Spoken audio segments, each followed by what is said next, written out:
Hey everybody, thank you so much for joining us today.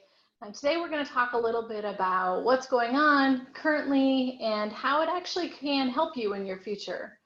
So with all of the pandemic issues that have come up, a lot of research has halted. A lot of people haven't been able to get into the labs for quite a bit of time, which may make you anxious and concerned that a lot of your progress towards your future and your future job may be halted because of that, or at least slowed considerably. The truth is, though, you've actually probably still been gaining skills that will help you towards that future. Maybe more soft skills, maybe some of you have been building some hard technical skills. But no matter what, all of the things that you have been encountering over the last couple of months will actually help you. And I want to talk about today a little bit about those skills, as well as some things that you can be doing for the remainder of this summer that will help make you more successful as you go down the road towards your career. And that will also help you feel a little bit more in control of things again too. So today's agenda basically is going to consist of what's been happening. Let's look at the last couple of months and some of the challenges and things that you've been struggling with and dealing with. And let's talk a little bit about the impact that some of those might have had in a good way. So what types of things have you been learning skill-wise? Let's evaluate those and look at how those might impact your future. And then from there, I think it's important to do some background research. So if you've got that hypothesis of here's some of my skills and sort of where I think I'm heading career-wise, you actually really need to back that up by talking with some people and doing some things to ensure that that really is the correct path for you. From there, I'm going to share a few tips of things that you can do to sort of cultivate those ideas and expand on them. Get some more hard evidence, if you will, to be able to demonstrate that this is the right path. And of course, then I have to add a plug that you want to come and connect with us, visit with SCS Career Services, and let us help you as you're making some of those directions too. So thinking about some of the transferable skills that you've probably obtained over the last couple of months, one of the things that you really want to do is not just say, okay, I have these skills, but sort of stew on them just a little bit. Think through those. Evaluate your strength in those skills and then figure out how they can be helpful. So communication is a very, very vital skill for every scientist. It's so important to be able to communicate your science to other people. So that's something that probably you've learned to do, maybe in a new way, with having to do so much more via technology. Teamwork, leadership, your emotional IQ, all of those pieces are also vital in order to be able to be a successful scientist, because so much of what science is a collaborative impact. It's not just a one person's impact changing the world, although that happens sometimes. It's much more of a collaborative team approach. So you've probably learned how to be different types of leaders and different types of team members as you've had to do so, again, so much more through technology, through Zoom and other platforms. You've probably also learned how it's important to be able to read people a little bit more. When you're not being able to just sort of see them day to day and get maybe even annoyed at some of their habits, but you really have to focus because you're using technology to stay connected. Safety, rules. Obviously, that's why we're staying at home in our quarantine situation, is because of learning how important safety is. And even as important and impactful as safety is in the academic environment, it's even more so in industry. So being able to understand the importance and the relevance of rules and adhere to those rules and follow them for the good of the bigger picture, those are important soft skills that sort of you've been forced to do during this COVID time. Problem solving, creativity. Albert Einstein once said that necessity is the mother of invention, and in this situation, that's been very much the case. If you aren't able to get in the lab and get your hands on your experiments, you have to process them and think of different ways, maybe doing more reading. What other types of ideas can you use to tackle some of these same problems? If you think through all of that, that right there is being able to problem solve and demonstrate creativity and innovation. Resilience, of course. All of us hopefully are becoming more resilient as this unknown that we're going through all the time. We're learning how to adapt, and we're learning how to bounce back when we need to, and to be able to face through some of these challenging times. I know some of you have also developed some tech savviness, of course, because everything is so much more using technology to communicate and to stay connected. But I've also heard stories of students who have taken up coding in order to help tackle a problem in the lab because they're not able to actually tackle the problem directly. Thinking of ways to do so more efficiently when they do get back to the lab perhaps is an important skill that you or others have picked up. And then finally, data literacy. Of course, all of you have to work with data to some extent, but because, again, you're not able to be on the bench doing more and more with data and processing data away from the bench is probably a skill that you've gained during this time. And hopefully you've all become better organized and really taken up the ability to learn things in a different way. Every day I feel like I'm learning something new because there's so much information that's changing and coming at us constantly. So all of those skills are really vital ones for employers. And I'm sure there are others that you're probably thinking of right now. So taking those skills and thinking through sort of these are some of the things that I'm really strong in and figuring out how can I apply them or how can I share them. If you go into an interview, for example, and just say, oh yeah, I'm great at adhering to rules, but you don't give any evidence to back it up, employers aren't going to care about that. Likewise, putting on a resume communication skills in your skills section doesn't really mean much. That's kind of fluffy. Most people who are looking over your resume, your cover letter, who are talking to you in an interview, they want the facts. They want to know exactly why or how you obtain these skills. So it's showing them. So instead of saying, I'm a great communicator, tell them about the number of publications that you've written or a grant that you wrote and that got funded. So actually demonstrate through the specific things that you've done, the specific experiences you've had in order to demonstrate these skills.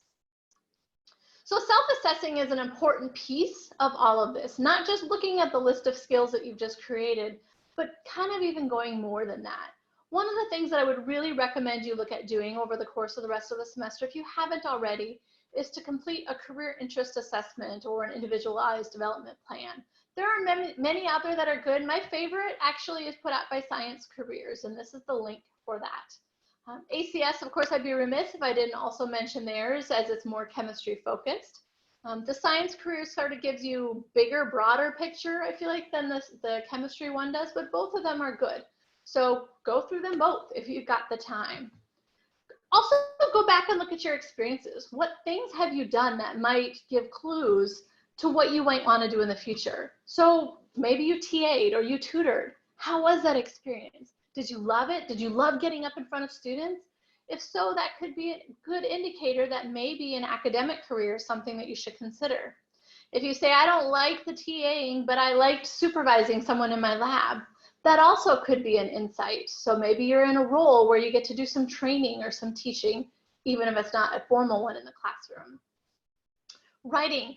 Have you loved writing your publications or gotten really excited over this time in the last couple of months of writing? Or maybe you had an opportunity to help on a grant that got funded.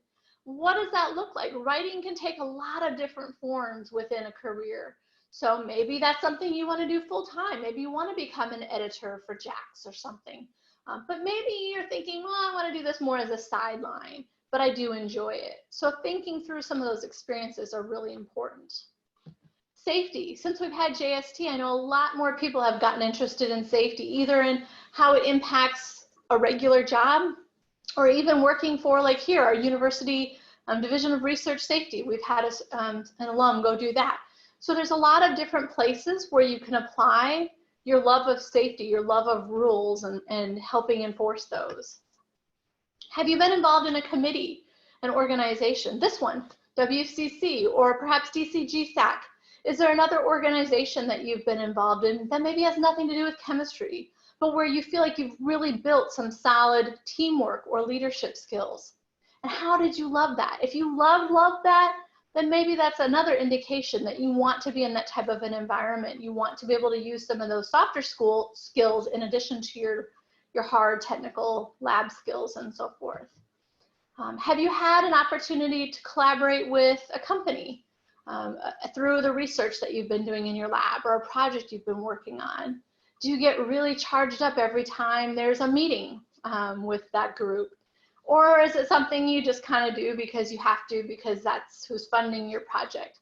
So looking at those experiences, again, can give you clues. One final piece, in addition to your interests and your experiences, that you really should take a look at are your values. Unfortunately, I've seen too many students look at just the first two pieces and decide, oh, I'm going to do job X, without really considering what's truly important to you in a job. For some, that might mean a specific geographic location. That's your #1 priority. If so, that's fine, but just make sure that when you're considering career fields down the road, that you keep that #1 value in mind. So if what you think you want to do doesn't exist in this particular location, then you might want to look at some other alternatives. Likewise, perhaps a value is you really want to feel like you're making a difference for the betterment of the world.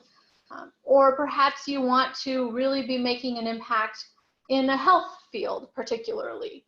So looking at those values of what's important to you and really being able to evaluate, again, both your interests and experiences, of course, what you're good at, but also look at things that are very important and sort of your true north, your true foundation. So my recommendation from here, once you've looked at your interests, your skills, your values, is to go back and really consider what types of jobs that might look like. And once you have some ideas, go out and do some informational interviews. Summer is typically a great time to do that when you don't have a number of different things going on. Now, I know many of you are trying to get restarted back up in your lab, so research is probably a little bit busier right now. So I'm definitely not advocating to do 5 of these a week. But start looking through a list and maybe figure out a few people that you could reach out to and then start the process. I've got a handout on informational interviewing that I'll share with Belinda to be able to pass along to the group, but definitely take a look at that. So informational interviews are important because they can really help validate your career choice. Now, of course, if you just talk to one person who hates their job, that's not necessarily a good reason for you to say, oh, I'm going to go do something else. But talking to a few different people can really help you understand that, yeah, this is a typical day that I think I would look forward to, or these are some things that sound of interest to me. The only way you can truly know whether or not you're going to like a job is to do it yourself.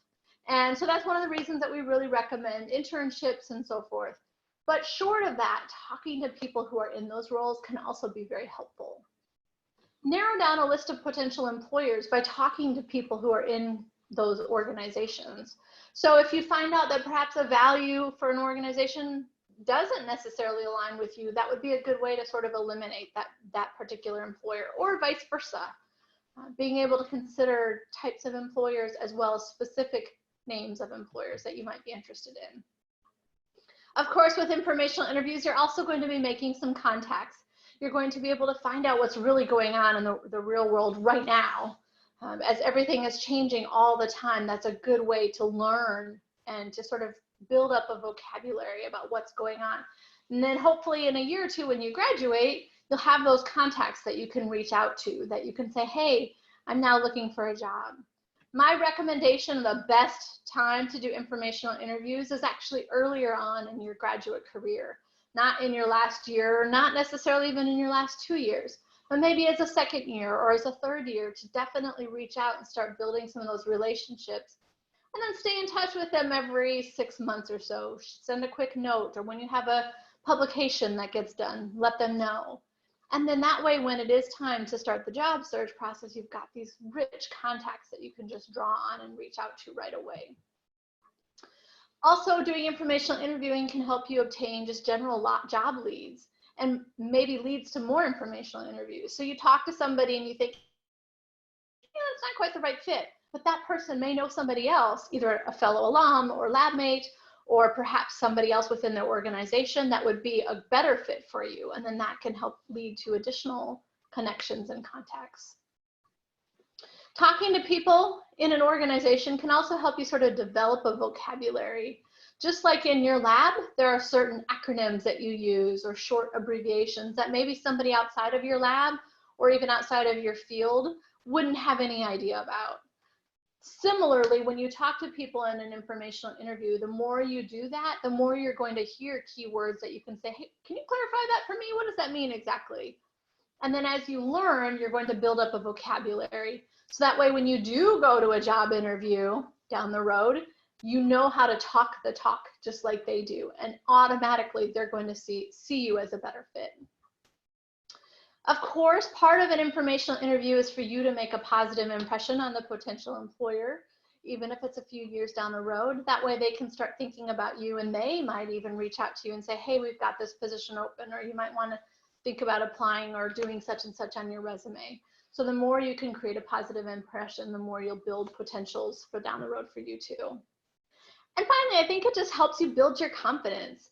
If you're not quite sure what you want to do for a career, the more you start talking to people and sort of vocalizing what you think your plans and your goals are, the more confident and clear and concise you're going to sound when you do talk to people. So as you do go down the road again, and you're applying for jobs and interviewing and talking to employers at career fairs and so forth, you're going to sound a lot more confident because you've already had that practice. So some basics about informational interviewing. Number one is you want to think about who you can start reaching out to. And I would recommend reaching out to alumni, internal collaborators that you work with here, whether it's a lab mate or a professor, but even external collaborators, whether related to your science or not. These are some great places to get started because they're easy. You already have a little bit of a relationship established. So find some contacts and then start reaching out. If you don't have those collaborations and so forth listed in that first bullet point, think about people who used to be a part of your lab.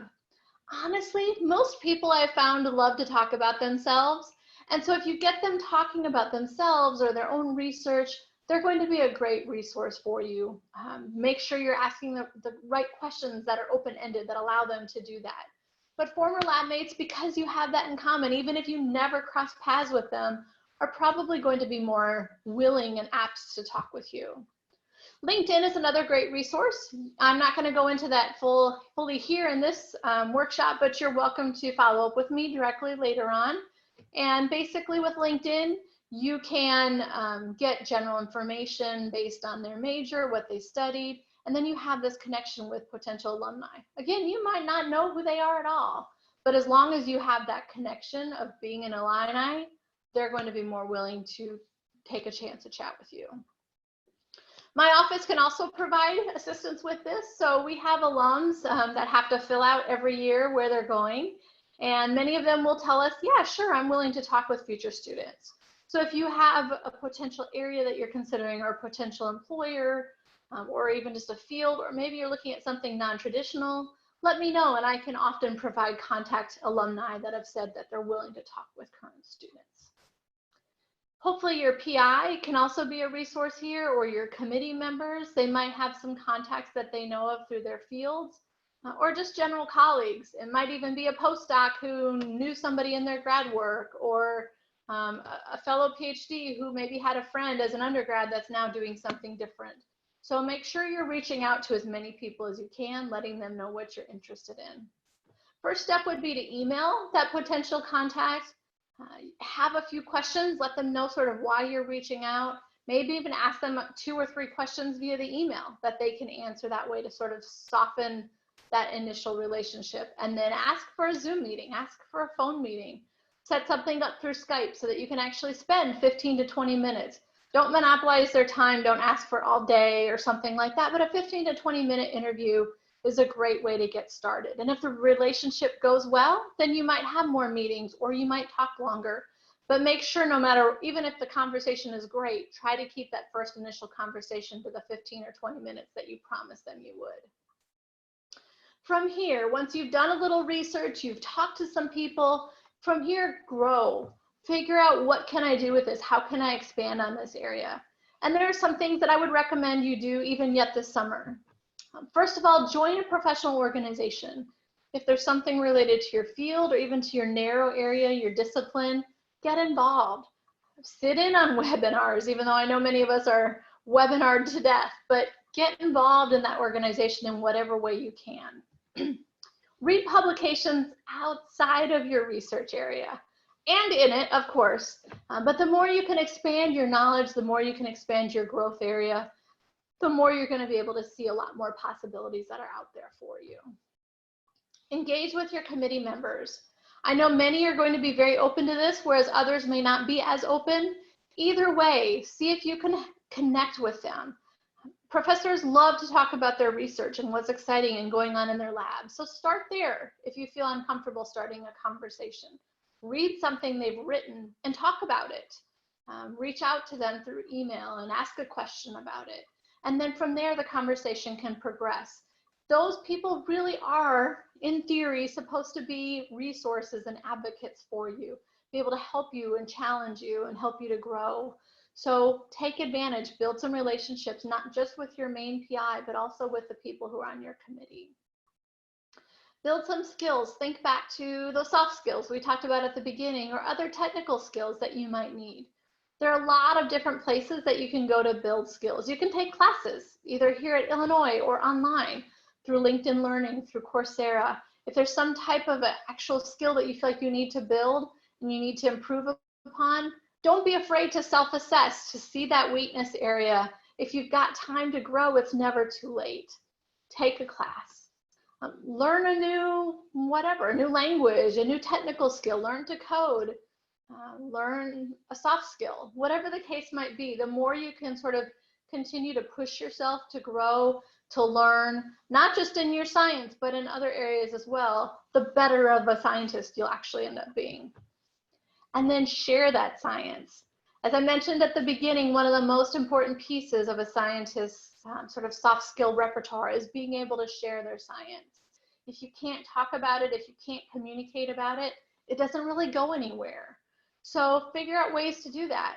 Maybe right now during the pandemic, and as the pandemic is sort of starting to open up a little bit, can you create a website or a podcast or a blog? I would say probably 2 to 3 years, podcasts were starting to decline in popularity, but we've really seen a significant increase during this pandemic time. So can you start talking to people? Can you engage people with your science in a way that makes them want to learn more and interest them? And you might, who knows, find something out that can help you in your own science in the process. But the more you can communicate, the more you can put yourself out there, the better it will be for you, but also that your science will get forwarded. Of course, you're constantly writing publications, but write a paper, maybe even write something more creative. Write for the Daily Illini, or do a science column.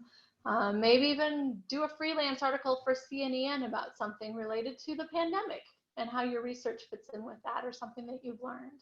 There are a lot of places where you can still write scholarly type writings without having to necessarily be just about your research. So think about ways that you can increase that skill.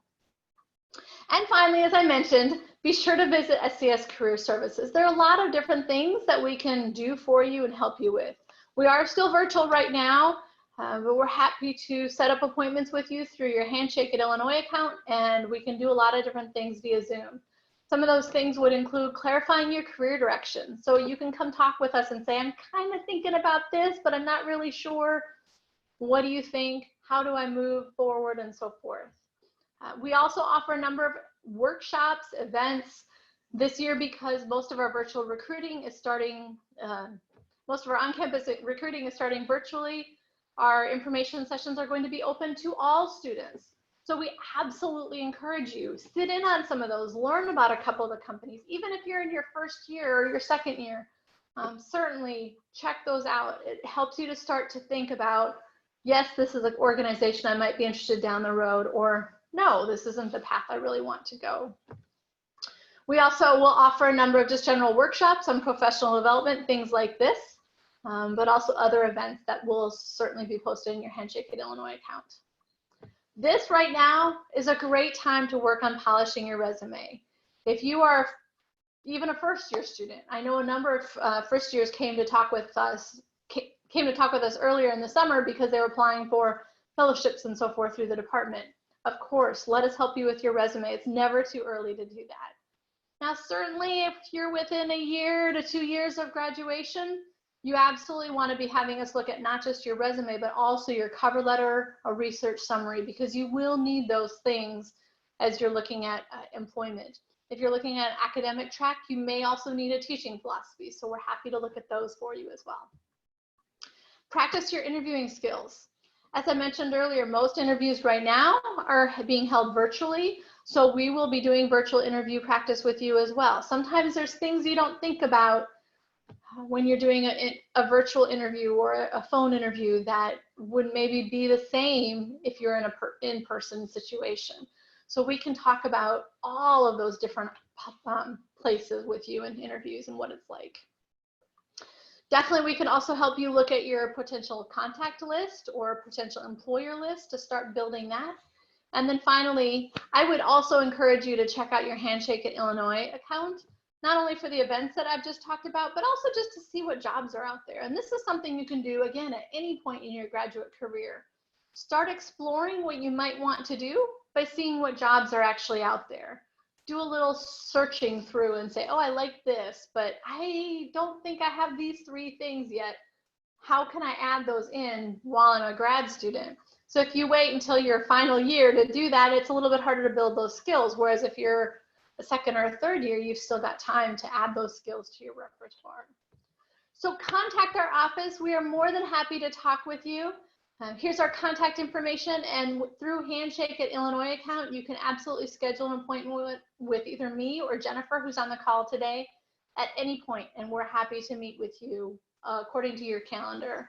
So I'm glad to entertain any questions right now that you might have. Otherwise, make sure that you don't let the summer and this time of COVID go to waste. There are definitely things you can be doing even right now that will help you feel a little bit more in control of where you end up in the future.